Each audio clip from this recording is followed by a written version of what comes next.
हाँ बेटा, मेरा जो फर्स्ट लेक्चर था आप लोगों ने लिया, फर्स्ट लेक्चर को देखा, कोई क्वेश्चन याद रखना था कि हमें कोर्स आउटलाइन को देखा था, उन्हें चीज़ों को कवर किया था। And from today we are starting the chapters, और उसके बाद अब हम कंटिन्यूसली वी आर मैनेजिंग, इसलिए कि हमें अपने टाइम से पहले अपना कोर्स कंप्लीट कराना है, उसके क्विजेस कंडक्ट करने हैं, चीज़ें properly in a sequence perform करनी है। अच्छा, जिन्होंने आज ज्वाइन किया है अब्बास बेटा, तो मैंने एक इंट्रोडक्टरी क्लास ली हुई थी, गोहर ने अपलोड की हुई है, दोबारा मैं गोहर को कहूँगा वो अपलोड कर दें, जिसमें हमने कोर्स आउटलाइन से रिलेटेड थिंग्स डिस्कस की थी, कितना कोर्स आउटलाइन होगा, पेपर का पैटर्न क्या होगा, कितने क्वेश्चंस आएंगे, क्या वर्क होगा, वो मैंने बहुत डेप्थ में उसमें डिटेल में डिस्कस कर लिया था। तो जिन्होंने क्लास मिस की है वो मेरा इंट्रोडक्टरी क्लास देखेंगे, जैसी वो मेरी इंट्रोडक्टरी क्लास देखेंगे उनको एक प्रॉपर्ली ओवरव्यू मिल जाएगा कि हमारे कोर्स के कंटेंट क्या है। ठीक है, अंडरस्टैंड? बस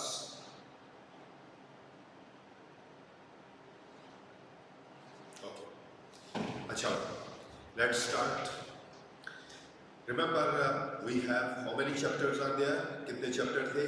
17। क्लियर? एंड इंशाल्लाह we start from a chapter number 1, लेकिन अभी नहीं, अभी चैप्टर 1 को पढ़ाने के लिए, उसकी चीज़ों को पढ़ाने के लिए मुझे आपकी कुछ बेस बनानी पड़ेगी। याद रखिएगा कि people doesn't know about IT, तो मुझे आईटी पढ़ाने से पहले या डेटा सिस्टम पढ़ाने से पहले या रिस्क पढ़ाने से पहले जो बेस है, इसलिए कि कुछ बच्चों ने पीआरसी से मुझसे पढ़ा, जो यहाँ हमारे अपने बच्चे हैं उन्होंने मुझसे पढ़ा, उनको तो थोड़ा आइडिया, लेकिन बहुत सारे बच्चे ऐसे हैं जो ऑनलाइन बैठे हैं जिन्होंने मुझसे नहीं पढ़ा। तो कुछ बेसिक जो हमारा मेन कंसर्न है वो सबको साथ लेके चलना है। आज की क्लास में हम बेस को कवर करते हुए वो वहां तक चले जाएंगे जहां हमारी रिक्वायरमेंट है। ठीक, तो प्लीज़ अब्बास आप मेरा शुरू वाला क्लास आज मैं दोबारा अपलोड करता हूँ, अपना लेक्चर 1 देख लेना है। तो जो हमने 2 घंटे का लेक्चर दिया था, आप एक दफ़ा पढ़ लेंगे तो आपको समझ में आएगा कि उसमें क्या कंसर्न है हमारा। और मैंने कोर्स आउटलाइन को, पेपर के पैटर्न को, चीज़ों को उसमें डिस्कस किया था। तो अब अगर दोबारा डिस्कस करेंगे तो वो यूजलेस हो जाएगा, वो रिकॉर्डेड पड़ा हुआ है और आज ही आपको वो रिकॉर्डेड लेक्चर मिल जाएगा। मैं गोहर को कहूँगा कि रिकॉर्डेड लेक्चर अपलोड कर दे और आज का लेक्चर भी हमारे पास कर दे। ठीक है बच्चा, ऑनलाइन वाले सारे clear? Okay, let's start. See that chapter number 1, 2, 3, 4, 5, 6, 7। अच्छा, हमारा सबसे इंपॉर्टेंट चीज़ ये है कि चैप्टर्स को कैसे डिस्ट्रीब्यूट करना है। अच्छा, मैं चैप्टर को बहुत दफ़ा सीक्वेंस में नहीं पढ़ा और कभी सीक्वेंस को भी फॉलो करता हूँ, कभी चैप्टर कोई पहले होगा कोई बाद में होगा। तो टुडे वी स्टार्टेड जब चैप्टर नंबर 7, इसलिए कि बिफोर डूइंग दैट हम types of data, data governance, data analysis, big data को समझ नहीं सकते जब तक कि हमारी बेस नहीं होगी। तो मैं पूरा चैप्टर 7 तो बहुत पढ़ा है, पिछली दफ़ा मैंने चैप्टर 7 पूरा पहले पढ़वाया था, लेकिन इस दफ़ा मैंने सोचा है कि मैं चैप्टर 7 हाफ पढ़ाऊँगा, जिसमें बेसिक जो हमारी बेस है आईटी से रिलेटेड, नेटवर्क से रिलेटेड, चीज़ों से related, we combine that one, we introduce each and everything, we discuss examples of that one, ताकि आपकी बेस बन जाए। और वो बेस के बाद हम अपना दोबारा से चैप्टर 1, 2 या 4 को कवर करना शुरू करेंगे। ठीक है, so that is chapter number 7, IT system architecture, that is 103। तो हम चैप्टर नंबर 7 पे जाते हैं। पहले वहाँ से हम थोड़ा सा चीज़ें डिस्कस कर लेते हैं, देख लेते हैं कि क्या क्या चीज़ें थी और यहाँ से remember see that why chapter number 7।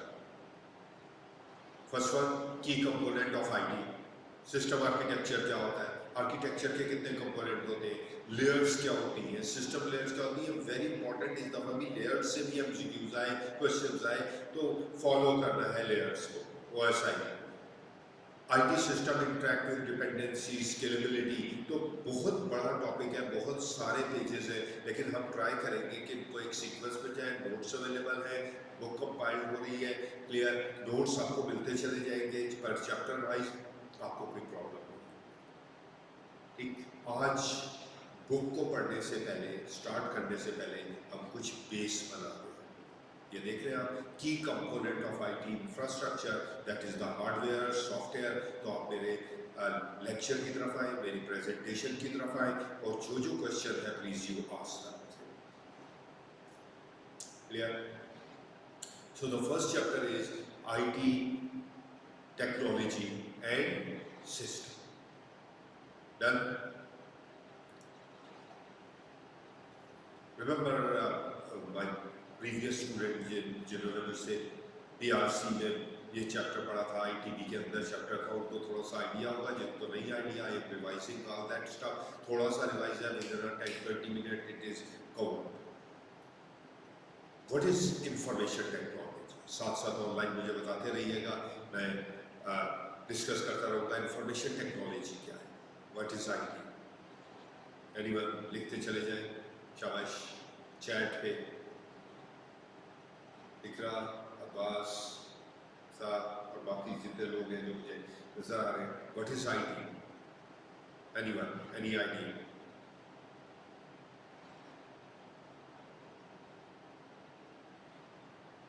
और सना क्या कह रहे हैं, IT क्या है? Iqra, use of computer. नहीं, we starting the lecture. Please आप लोग जो मैं पढ़ा रहा हूँ उसकी एग्जाम्पल लिखते रहिएगा, नोट्स दोबारा अपलोड कर देगा, ठीक है? Information, in information technology the first word is information. So what is the information? Actually before information there is two things. One is the data. Data is said to be a raw fact and figure, and the second one is said to be a information. Clear? Data is raw fact and figure. Raw. Clear? They collected in a bulk amount. They are not organized. And then when you process that data, it becomes the information. ठीक है? आपने बहुत सारा data लिया, बहुत सारे student का data लिया, अब सारे स्टूडेंट हैं, फिर आपने उसको ऑर्गेनाइज करना शुरू किया, आपने कहा इंटर वाले कितने, मैट्रिक वाले कितने, ग्रेजुएट कितने।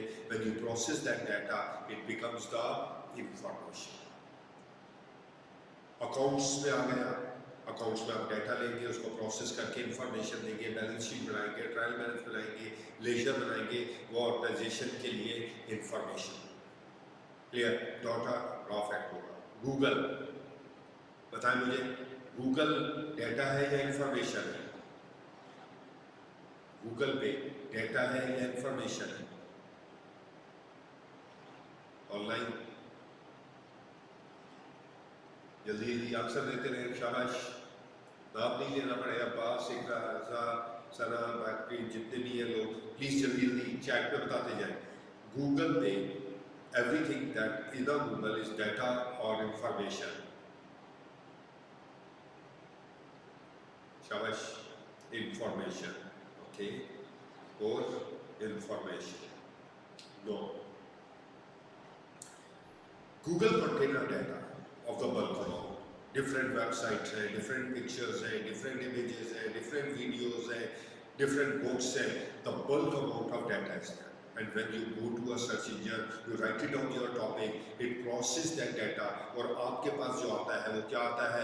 Information आती है। So remember that data is in bulk amount. जैसे आप एक चैप्टर में पढ़ेंगे बिग डाटा, बिग डाटा पूरी दुनिया का डाटा, डाटा ऑर्गेनाइजेशन का भी हो सकता है, स्टूडेंट्स का भी हो सकता है, अकाउंट्स का भी हो सकता है, छोटे लेवल का होगा, बिग डाटा पूरी दुनिया का होगा।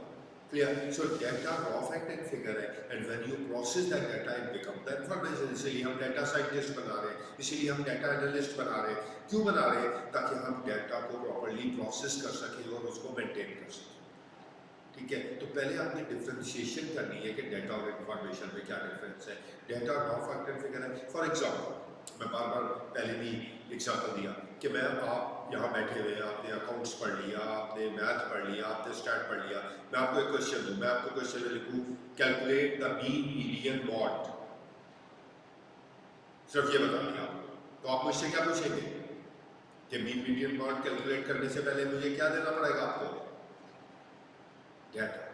डाटा नहीं होगा तो आप चीज़ों को प्रोसेस नहीं करेंगे। तो if you see that what is the information, information contain the data and then the information. तो पहला वर्ड इंफॉर्मेशन टेक्नोलॉजी का इंफॉर्मेशन है, एंड इंफॉर्मेशन ही द प्रोसेस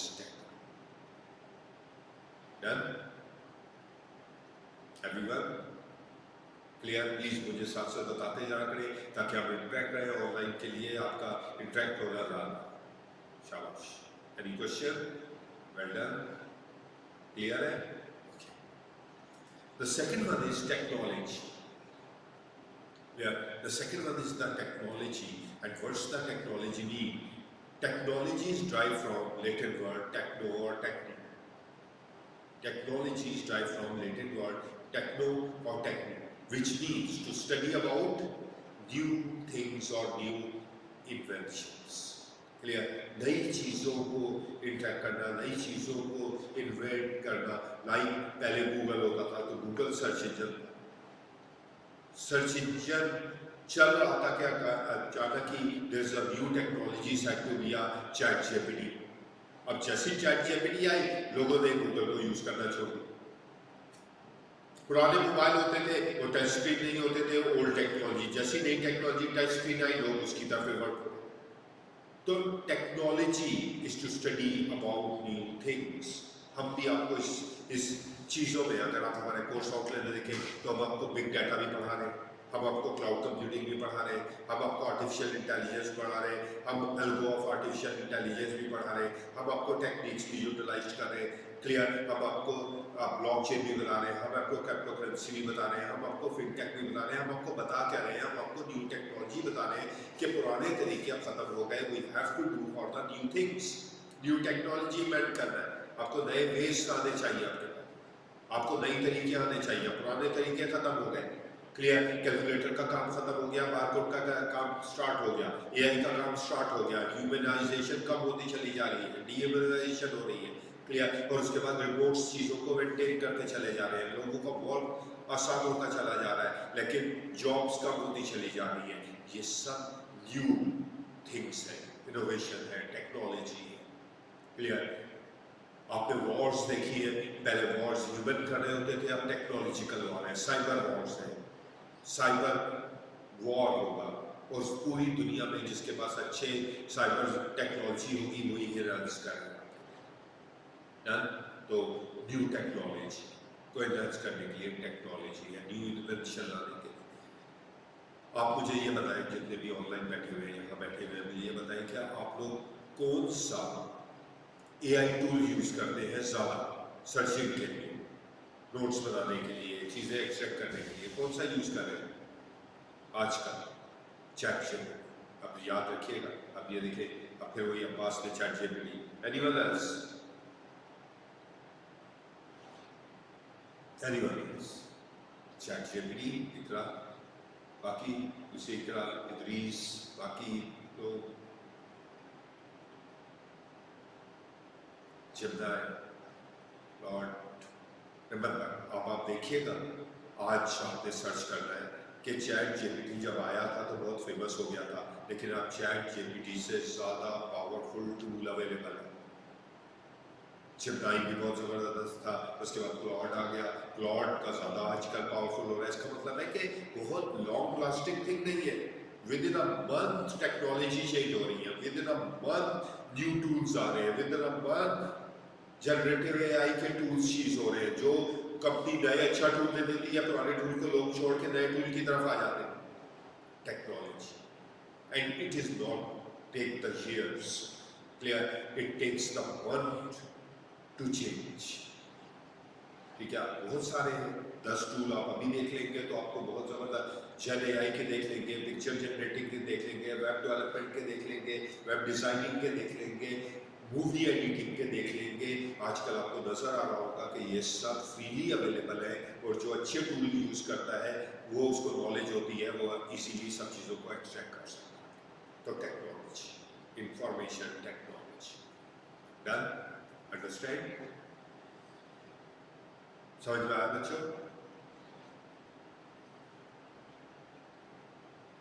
सही है? Any question?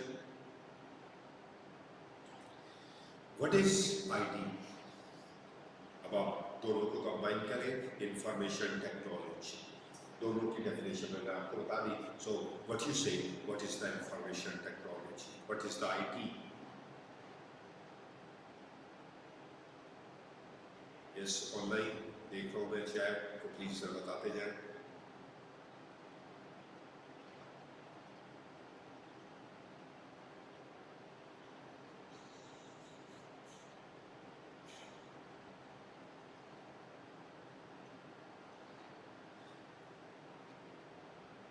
See the definition. The transmission of data and information from sender to receiver with the help of computers and telecommunication. The people doesn't know about that. Clear? The right concept जो आपको मिलेगा दो definitions का, Google पे भी देख सकते हैं, कुछ चीज़ें हम उनसे भी एक्सट्रैक्ट कर रहे हैं, इसलिए कि मेरा मेन फोकस आपका पेपर क्लियर करवाना है, आपको उस लिमिट तक पढ़ाना है जिस लिमिट तक आपकी नॉलेज हो. The transmission of data or information from sender to receiver with the help of computers and telecommunication. ठीक है? For example, अगर हम date open कर लें and we say that कि ये एक sender है and these are the receiver, ठीक है? और इनके दरमियान data transmit हो रहा है from this particular place to this particular place, and this one and this one. Okay, this is said to be a sender and this is said to be a receiver. अच्छा, ये बच्चे मेरे सामने बैठे हुए फिजिकल, सुनिएगा मेरी बात, जो फिजिकल बैठे हुए, मैं सेंडर हूँ, they are the receiver, they are writing nothing. Can it be IT? हाँ भाई, IT है ये वाला जो हम सामने बात कर रहे हैं एक दूसरे के साथ, ऑनलाइन वाले जो फिजिकल क्लास में हम एक दूसरे के साथ बात कर रहे हैं. Can it be IT or not? Transmission of information from sender to receiver. No. Why no? Why no? Definition में हमने क्या शो किया था? क्या चाहिए हमें? See that definition? क्या चाहिए हमें? With the help of computers. ठीक है? See that there is two things needed that we utilize for IT. One is said to be a computer and second is said to be a telephone.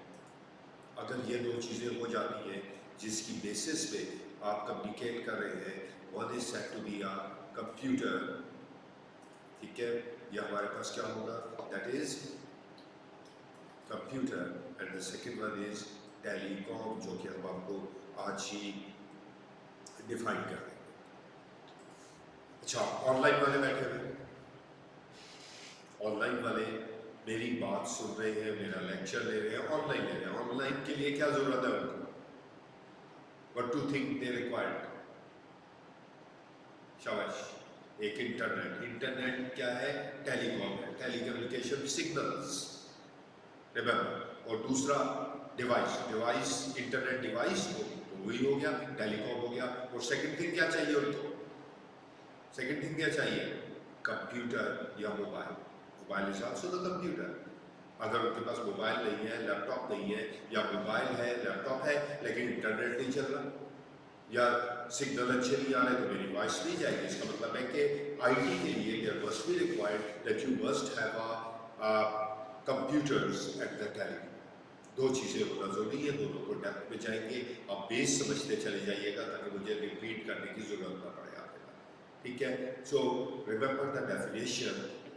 Read the definition. The transmission of data or information is अच्छा, it is the base definition. ये base है.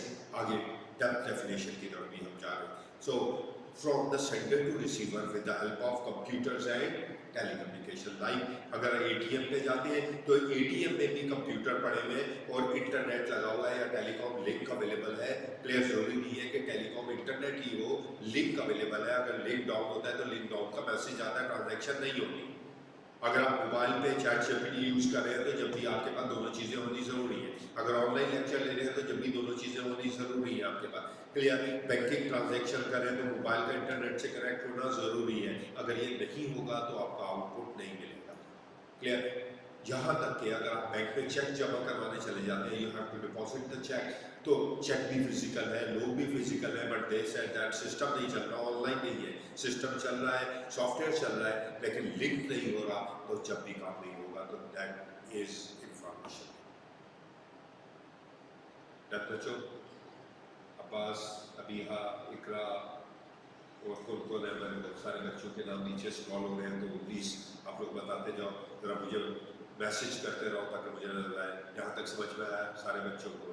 Please साथ साथ मेरे in fact है ना online वालों के लिए बड़ा मुश्किल होता है क्योंकि ज़्यादा बच्चे होते हैं तो वो स्क्रॉल हो जाता है। ठीक है, इकरा, इज़ा, अब्बास, नूर, बेटा यहाँ तक क्लियर है सबको? Well done. Second definition, see that information technology is the use of computer, again the use of computer to store, retrieve, transmit and manipulate data. चार चीजें, four things is very important. Clear? On the basis of that you use the information technology. That is the key.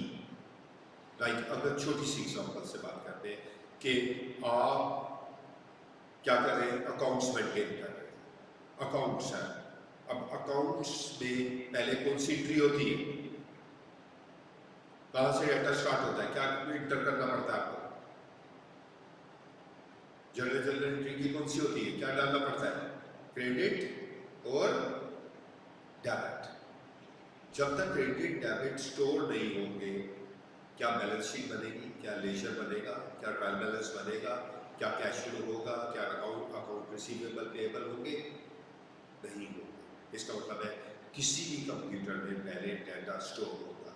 मैं आपको lecture दे रहा हूँ तो मेरे पास data है, आई cap है तो उसके पास डाटा है जिससे मैं कंपाइल हुई है, फिर गूगल है तो उसके पास डाटा अवेलेबल है, चैट जीपीटी है तो चैट जीपीटी को ट्रेन करना पड़ता है जब आपको काम करता है, अदरवाइज बहुत दफा वो राइट आंसर नहीं देता। ट्रेनिंग है, एआई की ट्रेनिंग है, उसको डाटा प्रोवाइड करना पड़ता है तो राइट आंसर देता है।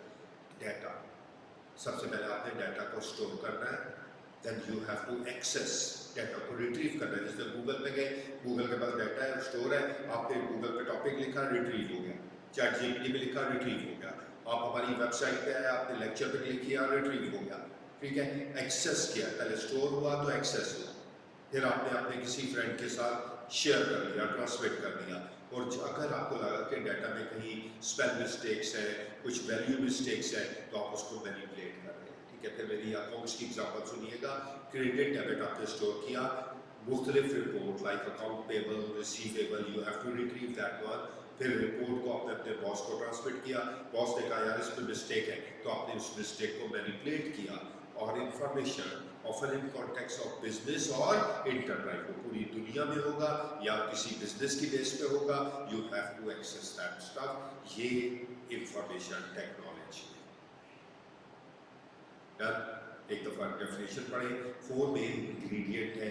First you have to store the information, बगैर स्टोर किए इंफॉर्मेशन रिट्रीव नहीं होगी। रिमेंबर, अगर एआई की बात की जाए तो एआई को भी ट्रेन किया जाता है, अगर रिपोर्टिक्स की बात की जाए तो रिपोर्टिक्स में भी डाटा स्टोर होता है, then you have to retrieve that. तो underline that main point, you have to store, retrieve, transmit and manipulate the data or information in context of business or enterprise. Done? सबको यहाँ से बच्चा, अबीहा, अब्बास बेटा ठीक है, नूर, और तो इकरा, इकरा सज्जाद, और भी स्क्रॉल कर लेते हैं नीचे, मैंने नहीं देखा,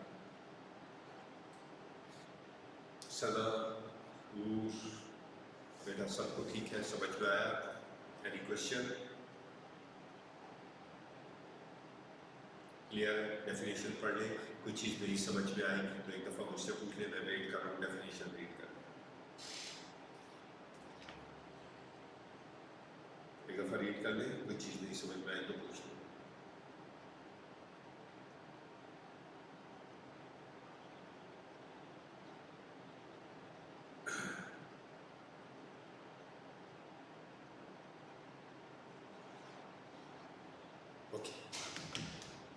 Why I'm teaching that subject? Why it is necessary for you?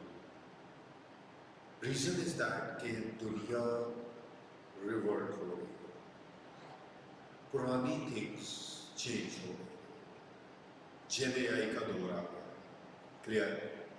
हमारी जेन Z है, फिर अब जो छोटे बच्चे हैं वो X और A B दोबारा से हमारे पास है, वो तो हमसे ज़्यादा और इंटरेक्टेड है। जेन Z को भी सिर्फ लेक्चर चाहिए, ऑनलाइन लेक्चर्स चाहिए। तो बहुत दफ़ा पे नॉलेज प्रोस्पेक्टिव कम हो गया, लेकिन टूल्स ज़्यादा हो गए। क्लियर? बिजनेस को एक्सटेंड करना, बिजनेस को, मार्केट को क्रैक करना, मार्केट लीडर बनना, वही कंपनी कर रही है टॉप मोस्ट जिनके पास टेक्नोलॉजी। एक लाइक अगर अमेज़ॉन की बात की जाए तो मैंने एक दफ़ा मैं दोबारा से एक वीडियो रन कर देता हूँ, आपको समझाता हूँ कि जब अमेज़ॉन स्टार्ट हुआ, याद रखिएगा मैं बहुत सिंपल बात से बात कर रहा हूँ। जब अमेज़ॉन स्टार्ट हुआ तो वो एक बुक शॉप थी न्यूयॉर्क में, and they are physically selling the books. After that उन्होंने अपने न्यूयॉर्क के बुक को ऑनलाइन कर दिया, तो लोगों को आसानी हो गई, वो ऑनलाइन ऑर्डर देते थे और वो ऑनलाइन उनको परचेस करते थे, कॉल पे जाकर डिलीवर कर देते थे, फेमस हो गए, प्रॉफिट होना शुरू हो गया। तो उन्होंने अपने बिजनेस को एक्सटेंड कर दिया पूरे USA में। तो USA में ऑनलाइन ऑर्डर होते थे, वो प्रोवाइड करते थे, बिजनेस फ्लरिश होना शुरू किया, काम बढ़ता चला गया। फिर पूरी दुनिया में फिर उन्होंने कहा कि अब बुक पब्लिशिंग भी कर दी, क्लियर, कॉपीराइट भी ले गए, राइटर्स भी हो गए, अपनी पब्लिशिंग US से हो गए, फिर पूरी दुनिया में। ये उनकी स्टार्टिंग थी, clear, starting with information technology. और फिर एक दिन ऐसा आया, मुझे अच्छी तरह याद है कि एक दिन ऐसा आया कि जो अमेज़ॉन था वो दुनिया की बेस्ट डिस्ट्रीब्यूटर था बुक्स का, पब्लिशर था बुक्स का, कॉपीराइट होल्डर था बुक्स का, क्लियर, रिटेलर था बुक्स का, डिस्ट्रीब्यूटर था बुक्स का। उन्होंने सोचा कि यार अगर हम सिर्फ बुक में ही काम करते रहे तो हम तो अब लिमिटेड तक है, हम एक जगह पहुंच गए, अब इससे ज़्यादा हमें प्रॉफिट हो गई, हमें अपना बिजनेस चेंज करना पड़ेगा। And we use the technology to grab that. तो उन्होंने अपने आप को डिपार्टमेंटल स्टोर में ले आए, क्लियर, और उसके बाद अमेज़ॉन लॉन्च हुआ and they use the advance technology for the Amazon to enhance that one. और फिर एक ऐसा दौर आया कि जब अमेज़ॉन ने एप्पल को बीट करके नंबर 1 कंपनी बन गई, done with the help of that technology. तो याद रखना है कि दुनिया में आजकल आगे बढ़ने के लिए कंपनीज को टेक्नोलॉजी की जरूरत है। लाइक अगर बैंक्स है तो बैंक्स अब फिजिकल नहीं चलते, बहुत सारे ऐसे बैंक हैं जहाँ कभी भी नहीं गए होंगे आपने ऑनलाइन, बल्कि अब तो ऑनलाइन बैंक हो गए, क्लियर, इजी पैसा अकाउंट ऑनलाइन खोल ले, बैंक अकाउंट ऑनलाइन खोल ले, क्रेडिट कार्ड ऑनलाइन आ जाएगा, ट्रांजैक्शन ऑनलाइन हो जाएगी, बिलिंग ऑनलाइन हो जाएगी, चेक सबमिशन ऑनलाइन हो जाएगा। आपको तो कुछ भी नहीं करना, आपको तो बैंक की जरूरत ही नहीं है, clear. Bill Gates says that we do not need a bank, we need a banking. Understand that, we need a banking. Banking चाहिए, बैंक नहीं चाहिए, फिजिकल एनवायरनमेंट नहीं चाहिए, क्लियर, वी नीड समथिंग। मैं एक छोटी सी एग्जांपल देता हूँ, जिन्होंने पहले मुझसे क्लास ली थी और उनको लगे, जो नए बच्चे हैं उनको भी मुझे साथ साथ असिस्ट करना है, तो थोड़ा सा एक रिविजन वाइज थिंग्स है, जरा उनको देख लीजिएगा। अमेज़ॉन वाई टॉप मोस्ट था, रीजन क्या था कि अमेज़ॉन ने सबसे पहले ये बोला, एक चीज जो आपके सामने है। 4 years ago, वॉइस आ रही थी तुम लोग को इसकी? वीडियो की वॉइस आ रही थी बेटा? Yes, we started from there.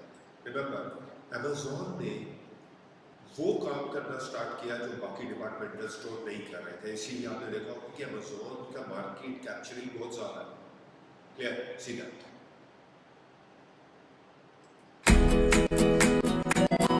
4 years ago, we started to wonder, what would shopping look like if you could walk into a store, grab what you want, and just go? What if we could weave the most advanced machine learning, computer vision, and AI into the very fabric of a store so you never have to wait in line. No lines, no checkouts, no registers. Welcome to Amazon Go. Use the Amazon Go app to enter. Then put away your phone and start shopping. It's really that simple. Take whatever you like. Anything you pick up is automatically added to your virtual cart. If you change your mind about that cupcake, just put it back. Our technology will update your virtual cart automatically. So, how does it work? We used computer vision, deep learning algorithms, and sensor fusion, much like you'd find in self-driving cars. We call it Just Walk Out technology. Once you've got everything you want, you can just go. When you leave, our Just Walk Out technology adds up your virtual cart and charges your Amazon account. Your receipt is sent straight to the app, and you can keep going. Amazon Go. No lines, no checkout. No, seriously. Starting of the Amazon technology. Remember. कितना interactive था ये आपका नहीं है, बहुत पुराना है. There's no queue, line में नहीं खड़ा होना. You go to Amazon, there is something that technology, you pick the product, automatically distinguish हो जाएगा कि आपने कौन सी प्रोडक्ट ली है, वो आपके कार्ट में खुद ही ऐड हो जाएगी. क्लियर. हम आपको मशीन लर्निंग भी पढ़ाएंगे, हम आर्टिफिशियल इंटेलिजेंस भी हम आपको पढ़ाएंगे. क्लियर. ह्यूमन इंटेलिजेंस के रिलेटेड थिंग्स आपको पढ़ा रहे होंगे. तो आजकल टेक्नोलॉजी इतनी इंटरेक्टिव हो गई है कि ऐसे किस्म के सॉफ्टवेयर्स बन गए हैं, उनका यूज़ कर रहे हैं. जो हमने अमेजोन की बात की, या आज से बहुत साल पहले की बात. तो दिस इज़ वेरी इंटरेक्टिव कि आप स्टोर में गए, आपने चीज़ों को पिक किया, जैसे ही आपने पिक किया वही अमेजोन का आपके पास क्या हुआ, ऐड हो गया, आपके कार्ट में ऐड हो गया. और देखें, कार्ट में ऐड हुआ और आपने रख दिया तो कार्ट से रिमूव भी हो गया.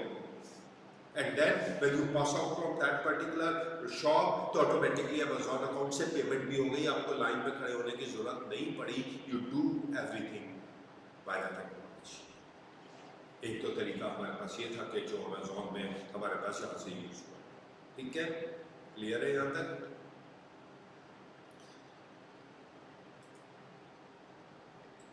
इसी में अमेजोन ने सी दैट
ये तो फिर भी ह्यूमन ने प्लेस किया था.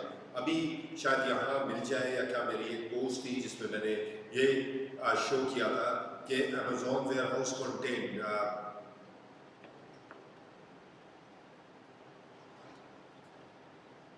ये देखें, अमेजोन वेयर हाउस आरपीए या आरपीए का टॉपिक हम आपको पढ़ाएंगे. आपके पास हमारे पास बहुत ज़बरदस्त टॉपिक है. और अगर आप देखेंगे कि अमेजोन में all these things are done by the robots, there is no human in there.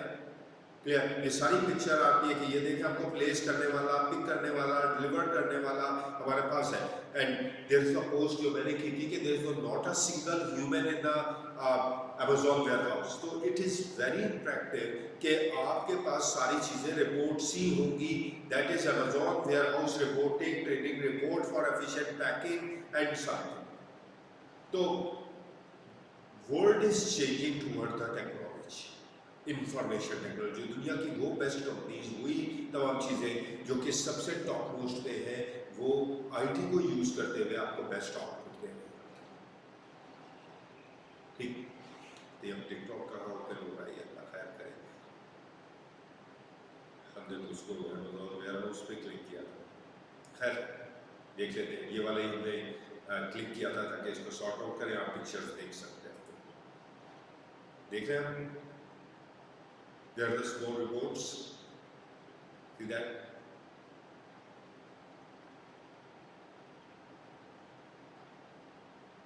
देख रहे हैं।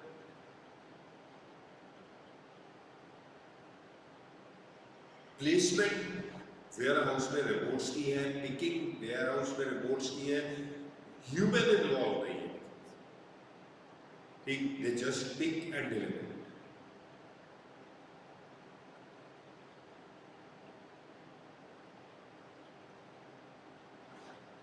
तो ये जरूर देखिएगा, आपको बहुत सारी चीजें इंटरेक्टिव नजर आएंगी। अच्छा, आरपीए का टॉपिक हमारे पास अवेलेबल है, आरपीए डेप्थ में पढ़ाएंगे, फिर आपको समझा देंगे।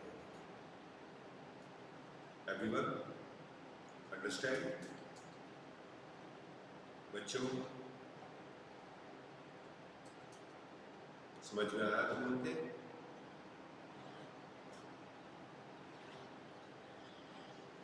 क्वेश्चन कर सकते हो भाई तुम लोग सारे, मैं यहाँ बैठा हुआ हूँ, देख लो, कोई चीज़ पूछनी है। ऑनलाइन वाले मेरे बच्चे प्लीज़ अपने बाकी लोगों को, अपने बाकी क्लास वाले उसको बताओ कि देखो, एक बात आप याद रखिएगा, मैं बार बार आपको बता रहा हूँ कि जो लाइव लेक्चर्स होते हैं जिसमें आप डिस्कशन कर रहे होते हैं, क्लियर, नहीं बस there is no difficult to bring this kind of technology. बहुत सारी, अगर आप मल्टीनेशनल कंपनीज देखें, यूनिलीवर को देखें, जॉनसन जॉनसन को देखें, फार्मास्यूटिकल को देखें, they are using the latest technology. Fabric industry को देखें, दे आर यूजिंग द, लेकिन फॉर्चुनेटली ये भी एक बहुत अच्छी बात है कि ह्यूमनाइजेशन नहीं है, इसलिए कि जब हम बहुत ज़्यादा क्विकली काम कर देंगे तो पाकिस्तान में वैसे ही इतनी बुरे हालात चल रहे हैं। अभी भी फैब्रिक इंडस्ट्री में मुझे एक जगह पे मैंने पढ़ा 400 लोगों को अनएम्प्लॉय किया, 400 परमानेंट एम्प्लॉय को, एक इंडस्ट्री में, एक फैक्ट्री में 400 लोगों को जॉब से निकाला, इसलिए कि जैसे जैसे रोबोटिक्स ज़्यादा होते चले जाएंगे वहाँ से आउटपुट होता चला जाएगा। लेकिन फिर भी पाकिस्तान में अब बहुत सारा काम, बैंकिंग आपने देखा होगा कि बैंकिंग मेजॉरिटी थिंग्स ऑनलाइन हो गए, तो कोई इतना मुश्किल काम नहीं है। इसलिए कि दुनिया में यूनिलीवर हो गया, जॉनसन जॉनसन हो गया, रॉश हो गया, बॉश हो गया, ये वो मल्टीनेशनल है जो दुनिया में जो टेक्नोलॉजी यूज़ कर रहे होते हैं वो यहाँ रहते हैं, इसलिए इनको मल्टीनेशनल कहा जाता है।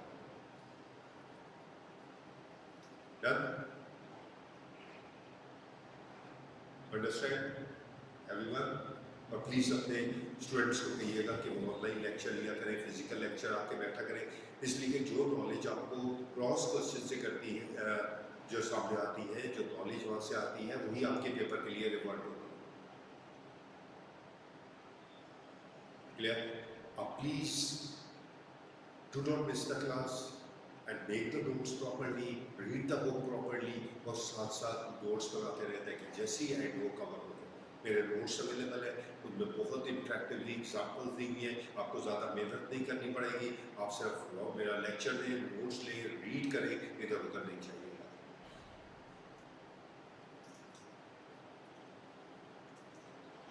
हाँ बिल्कुल ऐसे ही है बेटा पास, लेकिन अब वो टाइम के साथ आता है, इसलिए कि लोगों को टेक्नोलॉजी का नहीं पता, लोगों को कंप्यूटर को नहीं पता, इसलिए कि हमारे पास वो रिसोर्सेज अवेलेबल नहीं है जिनकी बेस पर हम काम करते हैं। अब वही बात कर रहे हैं एक लोकल कंपनी की और मल्टीनेशनल की। एक बात याद रखिएगा कि लोकल बैंक और मल्टीनेशनल बैंक, लोकल बैंक और फॉरेन बैंक, जमीन आसमान का फर्क नजर आएगा।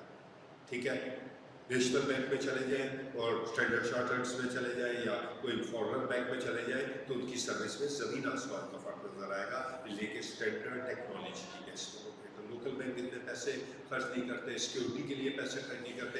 बहुत सारे बैंक हैक हो जाते हैं, हैक बार बार हो रहे हैं, क्रेडिट कार्ड हैक बार बार हो रहे हैं, इसलिए कि हम अप टू मार्क टेक्नोलॉजी की तरफ हो जाए। ठीक, कंप्यूटर क्या होता है?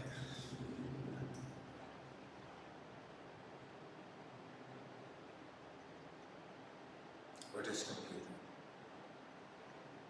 शाबाश। अवश्य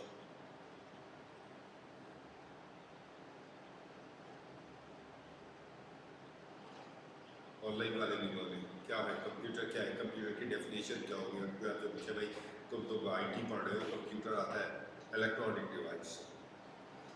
अब्बास कह रहा है कि इलेक्ट्रॉनिक डिवाइस है कि यार ये एसी भी तो इलेक्ट्रॉनिक डिवाइस है। अच्छा मैं आर्गू बहुत करूँगा ताकि आपके कॉन्सेप्ट क्लियर हो। बाकी गर्ल्स अबिहा इकरा नीचे बाकी लोग जो मुझे नजर आ रहे हैं, जल्दी जरा क्विक करें, जल्दी जल्दी शायद क्विक शाबाश। What is the computer? Abbas ने कहा इलेक्ट्रॉनिक डिवाइस है, तो मैंने कहा भाई एसी भी तो इलेक्ट्रॉनिक डिवाइस है।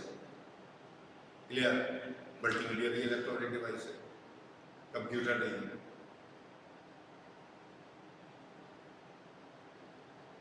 नहीं और कुछ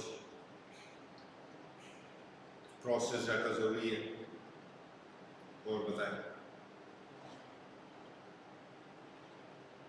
कि अब्बास कह रहा है कि भाई प्रोसेस करता है डाटा, उसकी भी एग्जांपल मैं दूंगा। गर्ल्स आप लोग क्या बोल रहे हो?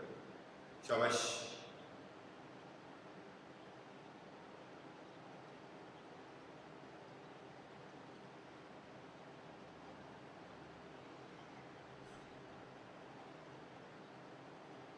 Input through the keyboard and give the output, ऐसी भी कोई जरूरत नहीं। मैं आपको एक छोटी सी एग्जांपल देता हूँ कि in my home there is a juicer blender. एक जूसर ब्लेंडर है, इलेक्ट्रॉनिक डिवाइस है। इनपुट लेता है मुझसे, एप्पल प्रोसेस करता है, आउटपुट में जूस आ जाता है। एक इलेक्ट्रॉनिक वॉशिंग मशीन है, कपड़े डाल दो खुद ही प्रोसेस करती है, धोती है, ड्राई करती है, आउटपुट में ड्राई क्लोथ्स आ जाते हैं। कंप्यूटर में तो आप जो डेफिनेशन बता रहे हैं उसको मुझे गलती ही बता रहे हैं, लेकिन आर्गू करने का मकसद ये होता है कि आपकी नॉलेज को इंक्रीज करें। तो जो आकाश कह रहा है, जो इकरा कह रहे हैं, जो बाकी, तो मैं तो उसको आर्गू कर रहा हूँ, तो आप मुझे ज़रा सेटिस्फाई करें ताकि हम राइट डेफिनेशन की तरफ आए। आप गलत नहीं कह रहे हैं, लेकिन कॉन्सेप्ट ठीक नहीं है। हाँ भाई आकाश, अच्छा क्या बोल रहे हो तुम? और कुछ चैट जीपीटी से नहीं ढूंढना मैं, खुद बोल रहे हो। अभी हाँ बेटा आप क्या कह रहे हो?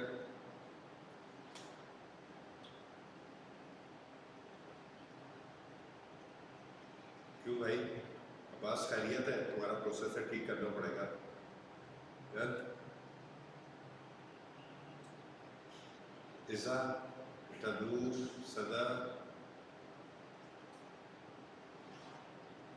नहीं। आप देखिए कितना छोटा सा कॉन्सेप्ट है। मैं आपको ये बात बताऊँ कि मेरा जो बेस है वो बेस बनाना बहुत स्ट्रॉन्ग है, इसलिए कि मैं इस चीज़ पे बिलीव रखता हूँ कि अगर आपने अच्छी बिल्डिंग बनानी है तो उसकी बेस स्ट्रॉन्ग होनी चाहिए, बुनियाद स्ट्रॉन्ग होनी चाहिए। इसलिए कि मैंने आपको 17 चैप्टर IT के पढ़ाने और 17 चैप्टर में बार बार यही वर्ड रिपीट होने जो मैं आज आपको पढ़ा रहा हूँ।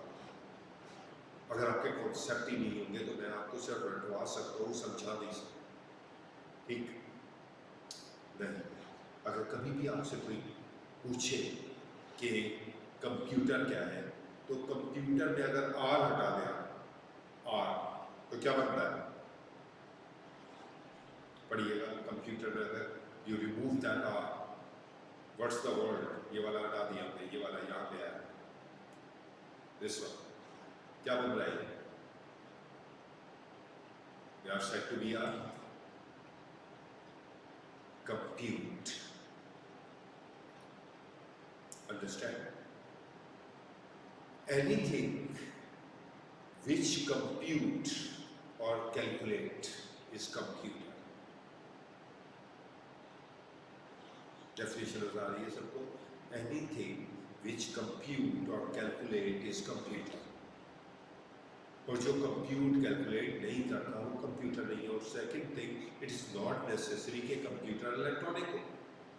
हाँ, आपके आज तक की आजकल की डेफिनेशन ठीक बोली थी, अब्बास ने भी ठीक बोली, इकरा ने भी ठीक बोली, बाकी भी बोल रहे थे ठीक, लेकिन अब मैंने ये नहीं कहा कि आप गलत बोल रहे हैं, लेकिन आपके कॉन्सेप्ट मुझे क्लियर करने हैं ताकि एग्जाम में जब सिनेरियो आए तो यू मस्ट नो कि आपको क्या करना है। एनीथिंग विच, अच्छा मुझे बताएं, दुनिया का पहला कंप्यूटर कौन सा?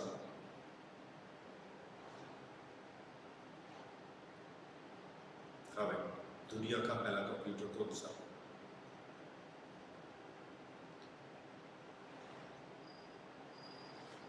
एनीवन?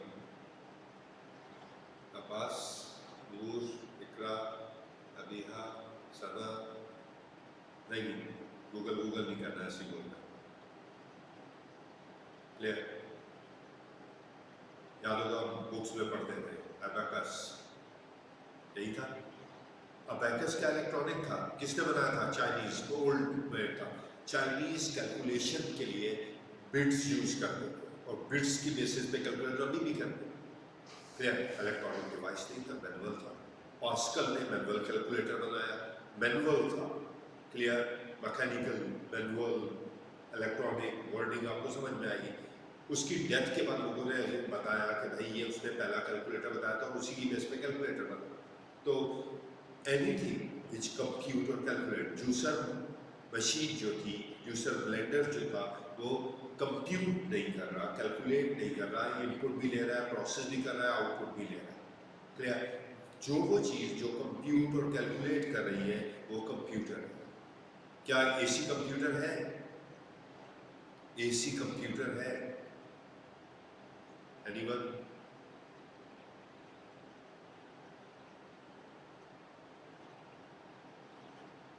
जल्दी जल्दी। यस, क्यों भाई इकरा? कैसे कंप्यूटर है? अच्छा, अभी है कैसे है बेटा? ये समझते हैं, ठीक है। आपकी डेफिनेशन बिल्कुल ठीक थी। आजकल के कंप्यूटर इलेक्ट्रॉनिक डिवाइस है which take input from an input device like keyboard, mouse, scanner, barcode reader, process it in CPU, store in desired output in a printer, plotter and monitor। अच्छा, क्यों पढ़ा रहा हूँ? जब आपकी बुक में आएंगे सीधा बुक का पहला जो हमारा पेज है चैप्टर नंबर 7 की कंपोनेंट हार्डवेयर। अब हम सबसे पहले ऊपर डिजाइन द कंप्यूटर, पहले क्या दिया इसने? Information technology. सो सबसे पहले तो मुझे ये वर्ड आपको बताना था कि ऑर्गेनाइजेशन में इंफॉर्मेशन टेक्नोलॉजी क्या है। फिर आगे जितना है इंफ्रास्ट्रक्चर इंक्लूडिंग हार्डवेयर सॉफ्टवेयर। अब मुझे जब तक कंप्यूटर नहीं बताऊंगा तो उसके कंपोनेंट भी नहीं बताऊंगा आपके पास। तो बेस से स्टार्ट किया है, समझे कि ए से स्टार्ट किया और जेड तक जाना है। आज ए क्लास है, ठीक?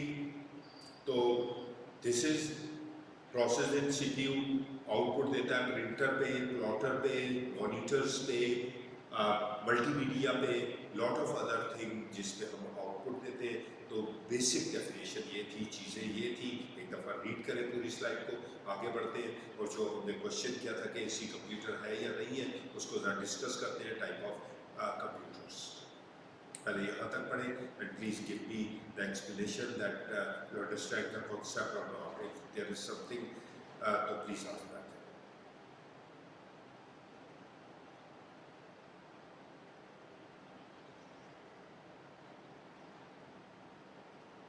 बच्चों ऑनलाइन वाले, can you understand? Please write it down. Can you understand that concept? Okay, yes, yes. बाकी लोग? Okay. Any question? इसका मतलब सही है, थोड़ा सा अंडरस्टैंड कर। There's 3 type of computers. 3 किस्म के कंप्यूटर्स हैं। One is said to be analog, second one is said to be a digital, and third one is said to be a hybrid. ठीक है, हाइब्रिड भी कहते हैं, हाइब्रिड भी कहते हैं, अलग अलग। एनालॉग कंप्यूटर वो होते हैं जो फिजिकल क्वांटिटीज को कैलकुलेट करते हैं। Clear? Analog computer are those which calculate the continuous physical quantities like किसी ने देखे? चले छोड़े, पहले हम ये पूछते हैं आजकल कौन से कंप्यूटर ज़्यादा यूज होते हैं, एनालॉग, डिजिटल या हाइब्रिड? एवरीवन सब जरा पुल करें, ऑनलाइन वाले भी, यहाँ भी। कौन से कंप्यूटर ज़्यादा यूज़ हो गए, एनालॉग, डिजिटल या हाइब्रिड?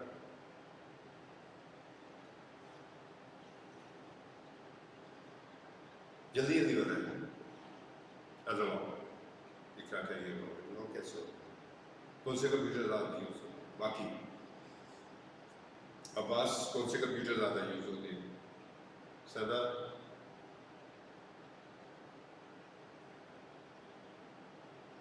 शाबाश शाबाश, जल्दी से, वेट करो। कौन से कंप्यूटर ज़्यादा यूज़ होते हैं आजकल? Majority says that they are said to be digital. Right भी है, लैपटॉप भी डिजिटल है, मोबाइल भी डिजिटल है। अच्छा, वो हाइब्रिड में भी आ रहे, क्लियर, कैलकुलेटर भी डिजिटल है। लेकिन अगर हम देखें तो दुनिया में सबसे ज़्यादा यूज़ होने वाले कंप्यूटर एनालॉग। क्लियर, पढ़िएगा definition. Computer which compute or calculate continuous physical quantities like temperature, pressure, air, speed, weight and lot of other things. कभी घर में फीवर हो जाता है, बुखार हो जाता है, तो अम्मा क्या डिवाइस यूज करती है? हाँ भाई, अम्मा क्या डिवाइस यूज करती है चीज़ों को देखने के लिए, टेम्परेचर को कैलकुलेट करने के लिए? क्या है? Thermometer, barometer, speedometer. देखिए, हर बाइक के ऊपर स्पीडोमीटर लगा होता है, हर गाड़ी के ऊपर स्पीडोमीटर, वो भी एनालॉग है, ठीक है, डिजिटल नहीं है। फिर वॉच, रिमेंबर आपकी वॉच एनालॉग। तो दुनिया में हाउस होल्ड में एनालॉग कंप्यूटर ज़्यादा होते हैं। एसी एनालॉग कंप्यूटर है, इसलिए कि एसी टेम्परेचर को कैलकुलेट करता है, थर्मोस्टेट उसी की बेस पे ऑन या ऑफ होता है, तो एनालॉग कंप्यूटर डन। और एग्जांपल थर्मामीटर है, प्रेशर गेज है, बैरोमीटर है, स्पीडोमीटर है, वेट मशीन है। क्लियर, बहुत सारी एग्जांपल मैंने आपको दे दी, स्पीडोमीटर्स है, ये सब हमारे पास जो है वो एनालॉग कंप्यूटर्स में आते हैं। अंडरस्टैंड सबको? Digital computer which calculate in form of digits in a binary number, जो 1-0 की फॉर्म में डाटा को क्या करेंगे? कैलकुलेट करेंगे। अब पहले एनालॉग थे, एनालॉग हाउस होल्ड में पूरी दुनिया में सबसे ज़्यादा यूज़ होते हैं, लेकिन अब उनको हमें ट्रैक करें। लाइक एसी एनालॉग था, लेकिन शो डिजिट्स में होता है कितना टेम्परेचर, कितने डिग्री सेंटीग्रेड है, कब कंप्रेसर ने ऑफ होना है, कब ऑन होना है। क्लियर? अगर आप माइक्रोवेव की बात करें तो वो भी टेम्परेचर पे चलता है, लेकिन वो भी डिजिटल को यूटिलाइज करता है। तो कहीं ना कहीं हम इंट्रैक्शन कर रहे हैं। लेकिन वो कंप्यूटर जो इन फिजिकल क्वांटिटीज के बजाय सिर्फ दो चीज़ों को अंडरस्टैंड करते हैं, जिसका 1-0, like calculator, like desktop, like laptop. Clear? ये सब डिजिटल कंप्यूटर्स का। If we combine the both analog and digital computer, they are said to be a hybrid. जिस तरह आपके मोबाइल है, तो भाई मोबाइल जो हमारे पास है, ये तो क्या हुआ? डिजिटल, लेकिन इसके पीछे एक सेंसर लगा हुआ है। जो सेंसर है या आपको एनालॉग वर्क कर रहा है, आपकी पल्सेस को, आपके बॉडी हीट को, आपकी चीज़ों को इन्वाइट कर रहा है। लेकिन आजकल मोबाइल में इतने ज़बरदस्त फीचर आए हुए हैं कि वो ह्यूमन बॉडी को इसी की बेस पे वर्क कर रहे होते हैं। तो दोनों फीचर अवेलेबल है, एनालॉग और डिजिटल को। इसलिए कि अगर आप देखें तो ह्यूमन की जो पल्सेस होती हैं वो तो एनालॉग होती है, डॉक्टर पल्सेस देखता है, लेकिन जब ईसीजी मशीन पे जाते हैं तो वो डिजिटल में शो करता है। डिजिटल डीपी ऑपरेटर डिजिटल में शो करता है। टेम्परेचर तो एनालॉग होता है, लेकिन जब कोविड आया था तो डिजिटल टेम्परेचर कैलकुलेट हो रहा था। दूर से उसको थर्मामीटर नहीं लगाया जाता था, डिजिटल थर्मामीटर के तौर पे उसको देखा जाता था कि उसका कितना टेम्परेचर है। तो आजकल दुनिया हाइब्रिड कंप्यूटर्स की तरफ जा रही है, जिसमें कम्युनिकेशन है एनालॉग और डिजिटल का, और हर डिवाइस पे कोशिश की जा रही है कि इंटरेक्शन हो, खासतौर मोबाइल पे, खासतौर लैपटॉप पे जिसपे टच स्क्रीन है, इसलिए कि आपका टच हीट होता है और वो हीट की बेसिस पे आपकी टच स्क्रीन को आप टच कर सकते हैं। डन? तो 3 किस्म के कंप्यूटर्स हो गए, एनालॉग, डिजिटल,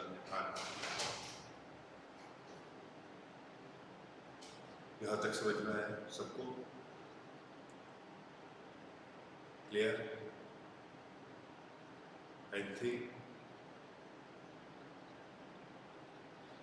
और प्लीज़ बाकी बार बार मैं आपको कह रहा हूँ कि जो आप लोग इसलिए बाकी जो बच्चे मैं देख रहा हूँ वो हमारे ERC के पुराने थे, तो प्लीज़ अपनी क्लास में, इसलिए कि ज़्यादातर लोग सिर्फ गए हुए थे, इंटीरियर गए हुए थे, लोगों को नहीं पता था, मैं भी इसलिए स्लो चल रहा था, लेकिन अब मेरा ख्याल है कि सब वापस आ गए, तो आप लोग सबको इंटरेक्ट करें कि भाई क्लास ज्वाइन करें और अब कंटिन्यूस करें। कैफ ERC से कहीं गुना डिफ़िकल्ट है अगर आप क्लासेस नहीं लेंगे, इसलिए कि तारिक भाई की भी क्लास जो हो चुकी है, लॉ भी हो चुका है, मेरी भी क्लास स्टार्ट हो गई है, तो अब बड़ा एक प्रॉपर्ली कॉम्बो बन गया है, तो अब you must take attention toward the studies, लेकिन कैफ को क्लियर करना it's so much difficult. ERC बहुत आसान था, कैफ आसान नहीं है, तो आपको इंटरेक्ट होना पड़ेगा।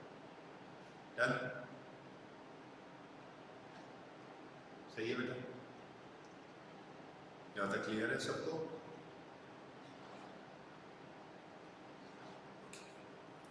Last thing is telecom. याद होगा हमारी पूरी डेफिनेशन इसी सीक्वेंस के मुताबिक चल रही थी कि पहले तो इंफॉर्मेशन टेक्नोलॉजी क्या है, उसमें कंप्यूटर्स क्या है, उससे टेलीकॉम क्या है। सो telecom is the study which form data or information is transmitted from sender to receiver, that is said to be analog or digital signal. If we go for to see the picture of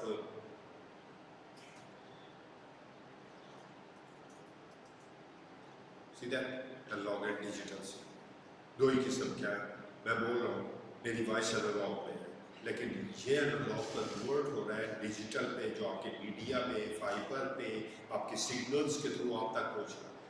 तो telecom is the study of in which form data और signal transmitted from sender to our receiver. बहुत जगह पे अगर दो लोग आपस में बात कर रहे हैं तो बाय डिफॉल्ट एनालॉग है, ठीक है? तो analog and digital, telecom is the study कि किस फॉर्म में डाटा ट्रांसमिट कर रहा है। याद रखना है कि एनालॉग सिग्नल वीक सिग्नल, ठीक है? Analog signal weak signal, digital signal high bandwidth signal जिसपे इंटरनेट चलता है। एनालॉग दो लोगों के दरमियान है, राइट? अगर आप मस्जिद में चले जाएं, आप जुम्मे का खुतबा सुन रहे हो, अचानक लाइट चली जाए, लाइट चली जाती है तो आपने देखा होगा कि इमाम साहब की आवाज़ जब वो काफ़ी लाउडली बोल रहे होते, 2 सफ 3 4 5 सफ के बाद नहीं आती। क्लियर? तो एनालॉग सिग्नल वीक है।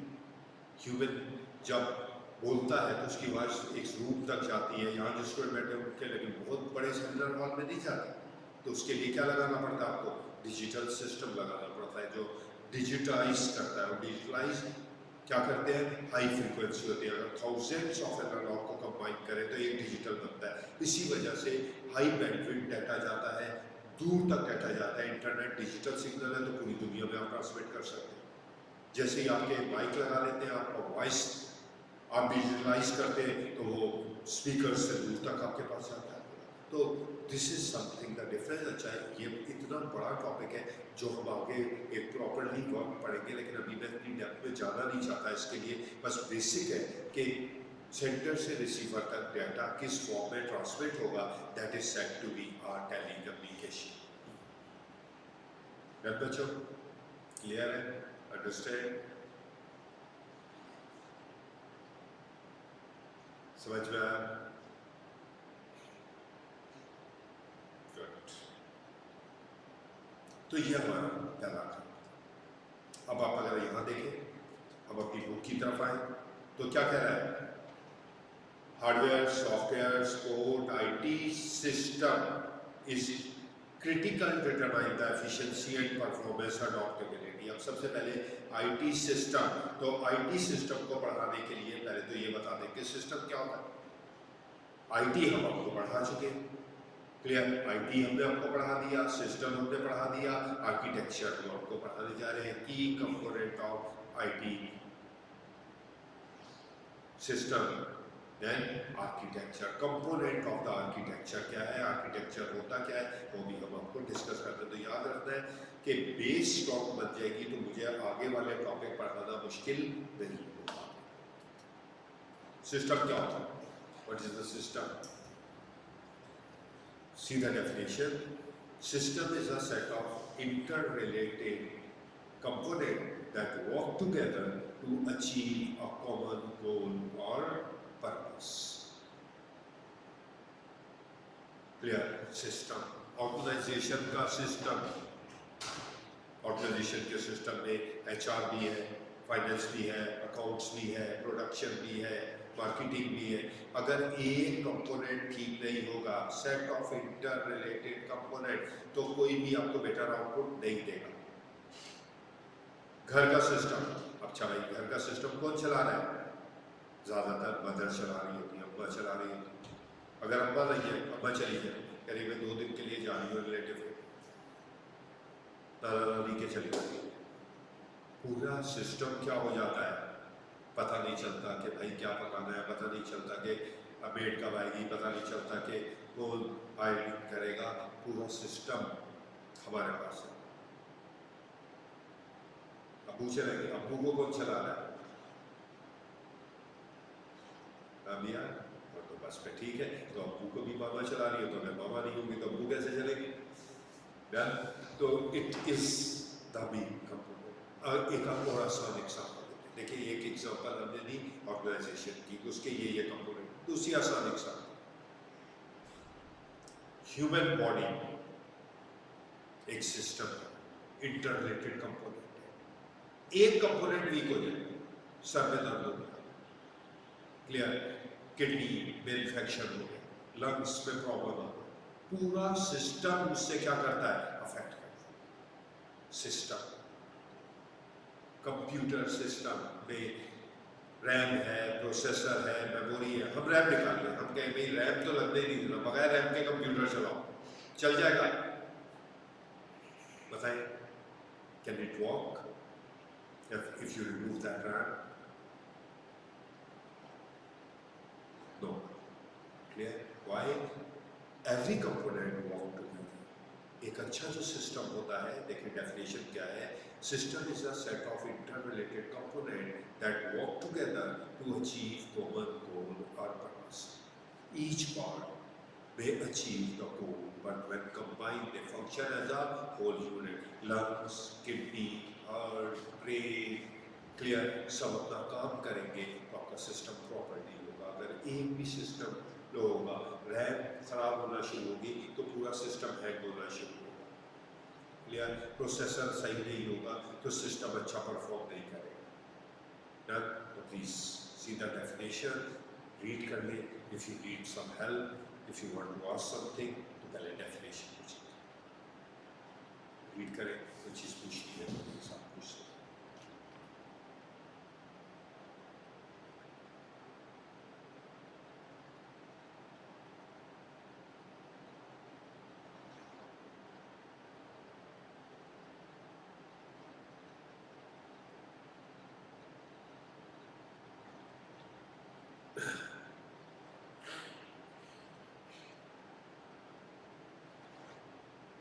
ठीक है बच्चों, यहाँ मीहा,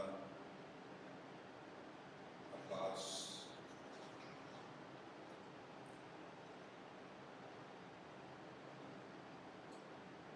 Sadapur,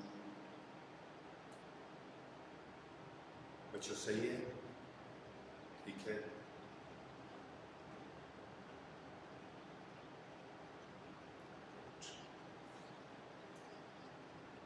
Remember, the topic is system architecture.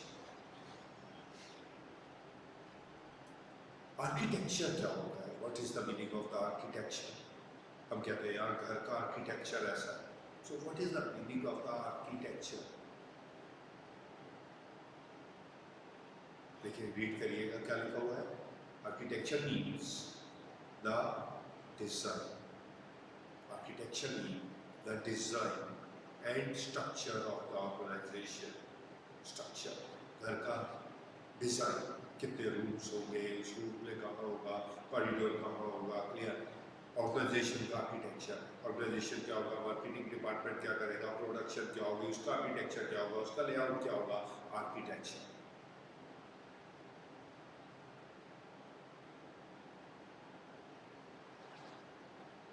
ठीक, आर्किटेक्चर. अभी जब आप कोई कंप्यूटर यूज़ कर रहे होते हैं, अगर हम कंप्यूटर की बात कर रहे हैं, तो जैसा अगर ह्यूमन है तो ह्यूमन इनपुट लेता है. जैसे आप जब छोटे थे तो आप क्या कर रहे थे, आपने अपनी अम्मी को देखा, आपने अपने अब्बू को देखा कि वो नमाज़ पढ़, आपको नमाज़ पढ़नी नहीं आती थी, आपको अरबी नहीं आती थी, आपको नमाज के, लेकिन आपने इनपुट लिया कैसे पढ़ रहे हैं.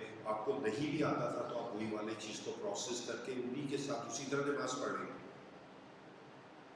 क्लियर. जबकि आपको वर्डिंग नहीं आती थी, आपको मीनिंग नहीं पता होते थे, you go for that. Quran पढ़ना नहीं होता था, लेकिन आपके अम्मी को कुरान पढ़ रहे होते तो आप भी ऐसे ही पढ़ रहे होते थे. बेशक सही नहीं पढ़ रहे थे, लेकिन यू मैनेज दैट. तो ह्यूमन बॉडी भी इनपुट है, ऑलवेज यू टेक. आज क्या कर रहे हैं आप, मैं आपको समझा रहा हूँ, आप मेरी बातों को इनपुट ले रहे हैं, आप प्रोसेस कर रहे हैं. अच्छा, एग्जाम में यही इनपुट, मेरे लेक्चर्स आपके सामने आएंगे, रट्टा मटेरियल सामने नहीं आएगा. सिनेरियो में आपको खुद एसेस करना होगा. इसीलिए मैं डेप्थ एग्जाम्पल देता हूँ कि एग्जाम में सिनेरियो आते हैं, उसमें रट्टा नहीं आता. ठीक है बेटा, सही है. ओके. आर्किटेक्चर डिजाइन है, और कंप्यूटर आर्किटेक्चर में या सिस्टम आर्किटेक्चर में 4 मेन कंपोनेंट हैं जो इस चैप्टर में मैंने पढ़ाने आपको. और इसी के लिए ये पहला, इसलिए कि जब तक मैं ये नहीं पढ़ाऊंगा तो बाकी तो पढ़ाना समझ में नहीं आना. इसीलिए मैंने चैप्टर 7 का पहला पोर्शन कंप्लीट करवाना है कि पहले यहाँ तक पढ़ाऊंगा, फिर बाकी जगहों पे कहीं जाऊंगा जब तक कि मैं बेस क्लियर नहीं कर लेता. पहला है हार्डवेयर, दूसरा है सॉफ्टवेयर, तीसरा है network, and the fourth one is the protocol.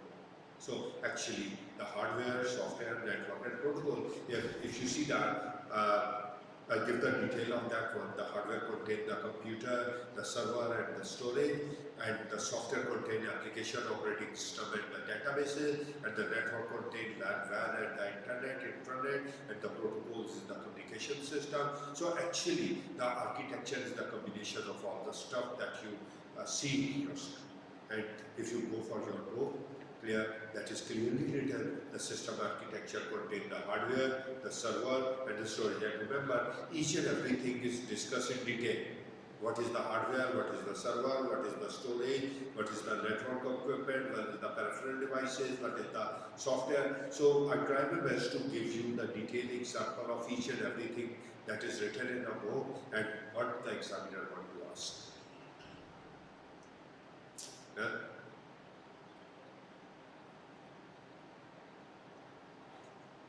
सही है. तो सी बाय स्लाइड,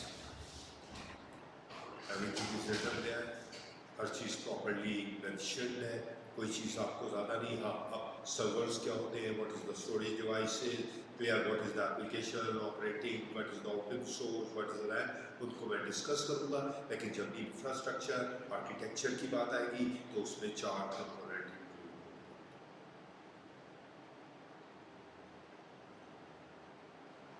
सही है, क्लियर है बच्चों, यहाँ तक सबको कोई चीज़ पूछनी?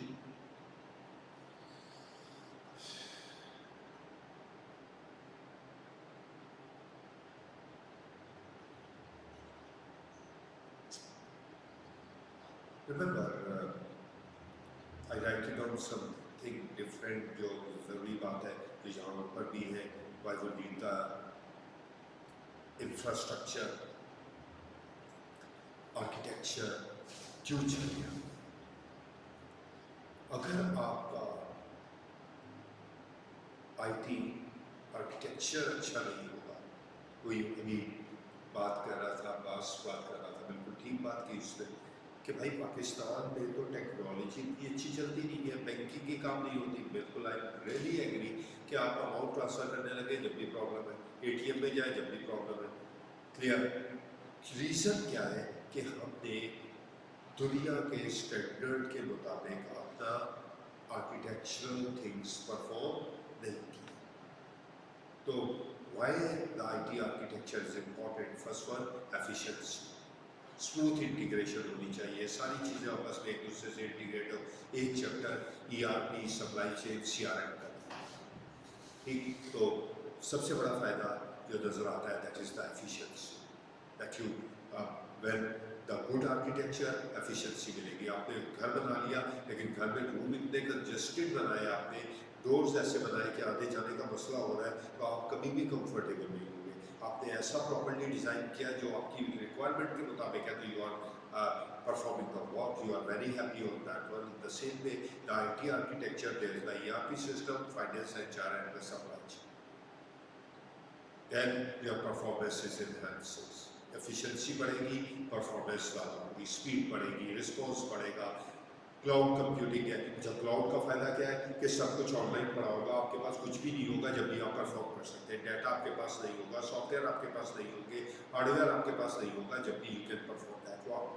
क्लियर? तो सबसे इम्पॉर्टेंट चीज़ ये है कि आपकी परफॉर्मेंस अच्छी होगी, आपकी एफिशिएंसी अच्छी होगी, आप अच्छा वर्क परफॉर्म करें।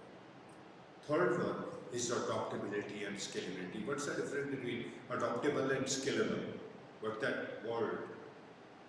Adaptable and scalable. Anyone? बताएं मुझे। अडॉप्टेबल कौन है? जो नई थिंग्स को क्या कर सके। सिस्टम ऐसा होना चाहिए कि नई चीज, जैसे आपके पास विंडोज है, ब्राउजर है, व्हाट्सएप है, हर दफ़ा व्हाट्सएप पे एक नई चीज़ आ जाती है और वो अडॉप्ट कर लेते हैं। स्केलेबल, जिसकी परफॉर्मेंस हो, जिसको एक्सटेंड किया जा सके।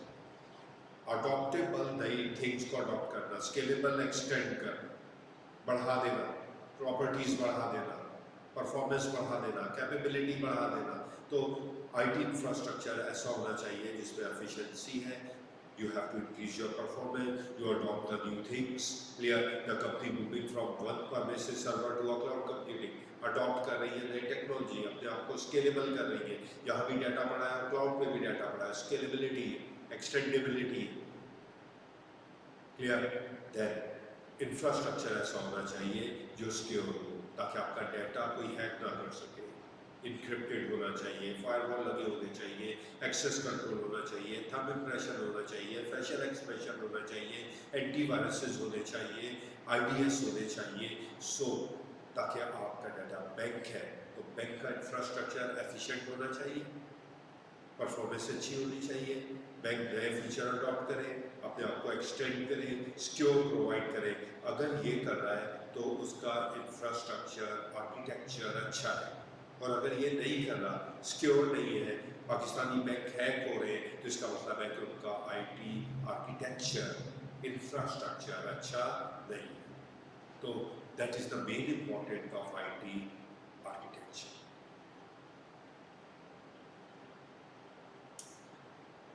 अंडरस्टैंड? समझ में आया बच्चों?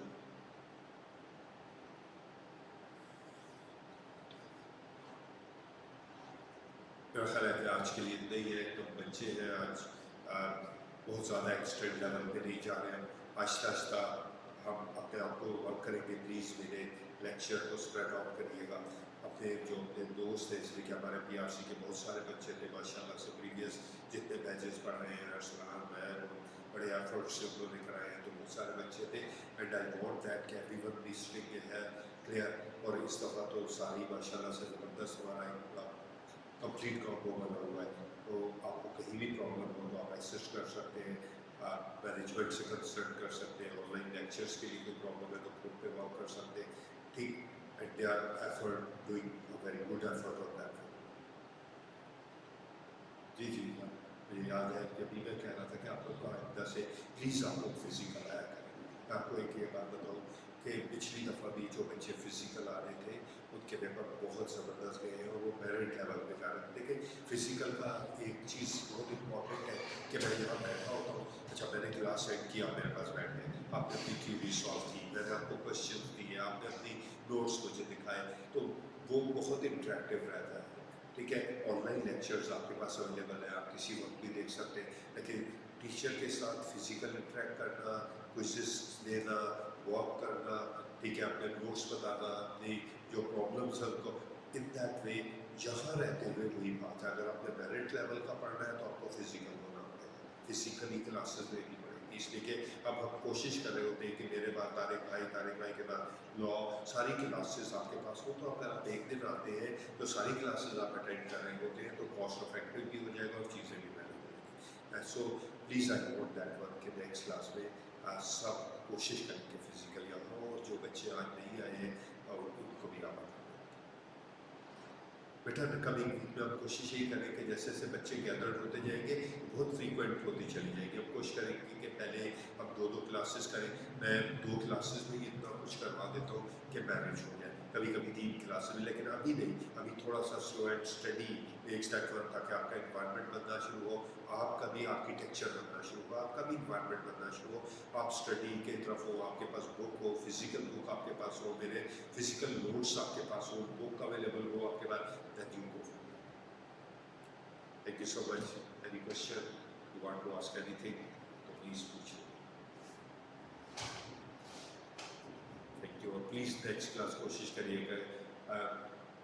जो बच्चे PRC में आते थे मैंने देखा था माशाल्लाह भरा होती थी हमारी क्लास, लेकिन वो जाहिर बात है कि कुछ छुट्टियाँ, कुछ इन्वायरमेंट, कुछ मोड, तो वी अंडरस्टैंड दैट वन, इसलिए हम ऑनलाइन क्लासेस की तरफ भी है, तो प्लीज़ वो कोशिश करेंगे फिजिकली क्लासेस.